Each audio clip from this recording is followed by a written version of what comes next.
عليكم ورحمة الله وبركاته. الحمد لله رب العالمين والعاقبة للمتقين والصلاة والسلام على أشرف الأنبياء والمرسلين وعلى آله والناس أجمعين. أما بعد أعوذ بالله من الشيطان الرجيم بسم الله الرحمن الرحيم. সম্মানিত ভিউয়ার্স, যা যেখান থেকে দেখতেছেন সবাইকে আজকে দ্বিতীয় পর্বতে সবাইকে আমার পক্ষ থেকে আন্তরিক শুভেচ্ছা ও মুবারকবাদ। তো আমরা গত পর্বের মধ্যে বলেছিলাম যে কুরবানি পশুর বয়স নিয়ে আমরা বিষয়টি শেষ করেছিলাম গত পর্বের মধ্যে। আলহামদুলিল্লাহ, আজকের বিষয়বস্তু হচ্ছে যাদের উপর কুরবানি ওয়াজিব, সেই বিষয় নিয়ে আজকে আলোচনা করব। তো ভিডিওটি বেশি দীর্ঘ করতে চাই না, আপনারা যারা ভিডিওটি দেখতেছেন সবাই একটা করে শেয়ার করে দেবেন, এটাই আপনাদের কাছে আমার অনুরোধ। তো ভিডিও শুরুতে আমি আছি মোহাম্মদ তৌসিফ রেজা কাদেরী, শিক্ষার্থী আলামিন বাড়িয়া দোসরিজান গ্রামীণ মাদ্রাসা বাইসিনা চাঁদগাঁও চট্টগ্রাম। তো আমরা বেশি কথাবার্তা না বলিয়ে ভিডিওটি শুরু করি। কালকে আমরা যে হাদিস শরীফ থেকে আমরা বিষয়টা উল্লেখ করেছিলাম, সেম হাদিসের মধ্যে এসেছে যাদের উপর কুরবানির ওয়াজিব। এখানে 8টি সেগমেন্ট দেওয়া হয়েছে। প্রথম নাম্বারটা হচ্ছে স্বাভাবিক সাংসারিক, প্রয়োজনীয় আসবাবপত্র ছাড়া কোনো মুসাফির নয় এমন ব্যক্তি 10 জিলহজ ফজর হতে 12 জিলহজ সন্ধ্যা পর্যন্ত সময়ের মধ্যে নিসাব পরিমাণ 52.5 তোলা রূপান্তর। আমি আবারও বলছি, স্বাভাবিক সাংসারিক, প্রয়োজনীয় আসবাবপত্র ছাড়া কোনো মুসাফির নয় এমন ব্যক্তি 10 জিলহজ ফজর হতে 12 জিলহজ সন্ধ্যা পর্যন্ত সময়ের মধ্যে নিসাব পরিমাণ 52.5 তোলা রূপা, 7.5 তোলা সোনা বা তার মূল্য মাল থাকতে যার কাছে এখানে যেগুলো নাম্বার সেগমেন্ট বা পয়েন্ট দেওয়া হয়েছে সেই অনুযায়ী যদি আপনার সম্পদ থাকে, সেখানে বলা হচ্ছে 52.5 তোলা রূপা বা 7.5 তোলা সোনা বা তার মূল্য মাল থাকবে, তার উপর কোরবানি করা ওয়াজিব হবে। আমি আবারও সেগমেন্টে বলছি, স্বাভাবিক সাংসারিক, প্রয়োজনীয় আসবাবপত্র ছাড়া কোনো মুসাফির নয় এমন ব্যক্তি 10 জিলহজ ফজর হতে 12 জিলহজ সন্ধ্যা পর্যন্ত সময়ের মধ্যে নিসাব পরিমাণ 52.5 তোলা রূপা, 7.5 তোলা সোনা বা তার মূল্য মাল থাকবে, তার উপর কোরবানি করা ওয়াজিব হবে।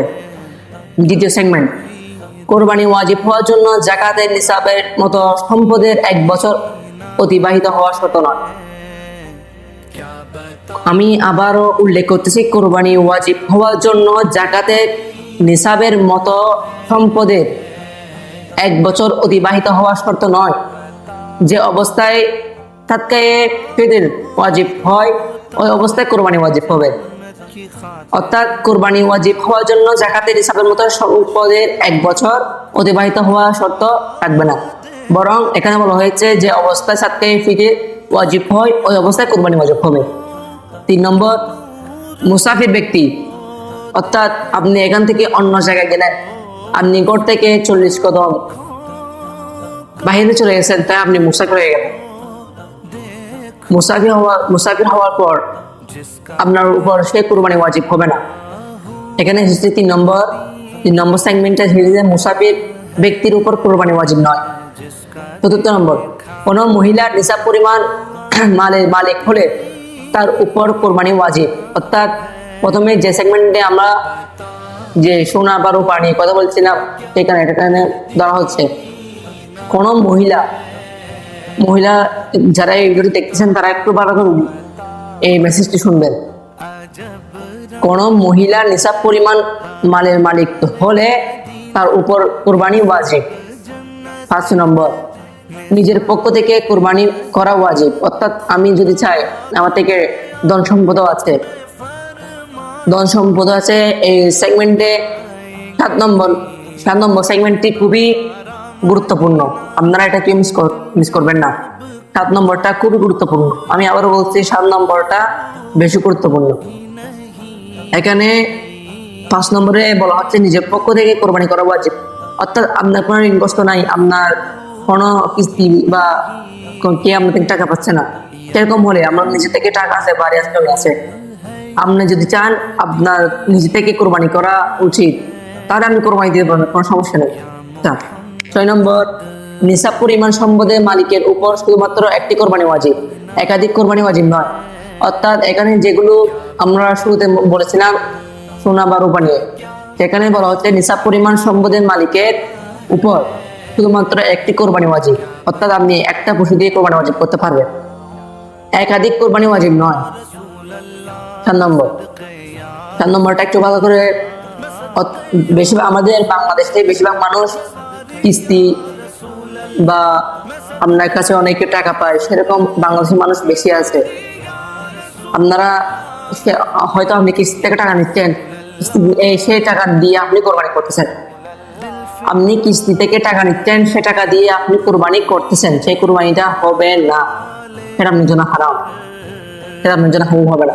তাই 7 নম্বরে বলা হচ্ছে ঋণগ্রস্ত ব্যক্তির উপর কোরবানি করা ওয়াজিব নয়। সেটা তো আপনারাই জানেন, আমার থেকে আপনারা ভালো জানেন। ঋণগ্রস্ত ব্যক্তির উপর কোরবানি করা ওয়াজিব নয়, তবে সে যদি তারপরও কোরবানি করে তাহলে সওয়াব পাবে। সে যদি তারপরও কোরবানি করতে চায় সে সওয়াব পাবে, কিন্তু যে পরিপূর্ণ সওয়াব সে তার অধিক পাবে না। কি ধরেন যারা নিজের হালাল টাকা দিয়ে কোরবানি করে তারা তো পরিপূর্ণ সওয়াব পাবে, কিন্তু যারা ওইভাবে, যেহেতু বললাম ওইভাবে কোরবানি করে তারা পূর্ণ সওয়াব পাবে না। 8 নম্বর, মৃত ব্যক্তির পক্ষ থেকে কোরবানি করা জায়েজ আছে। অর্থাৎ আপনার আম্মা জান বা আপনার আব্বা বা আপনার আত্মীয় কেউ মারা গেল, আপনি তার নামে কোরবানি দিতে চাচ্ছেন, তাহলে আপনি দিতে পারবেন, কোনো সমস্যা নেই, কোনো সমস্যা নেই। তো 8 নম্বর সেগমেন্ট, যাদের উপর কোরবানি ওয়াজিব, 8টি সেগমেন্ট ছিল আমি বলেছি। আপনারা অনেকে মনে করতেছেন যে আমি কথাগুলো মুখের ওপর থেকে বানিয়ে বলছি, কিন্তু আসলে নয়।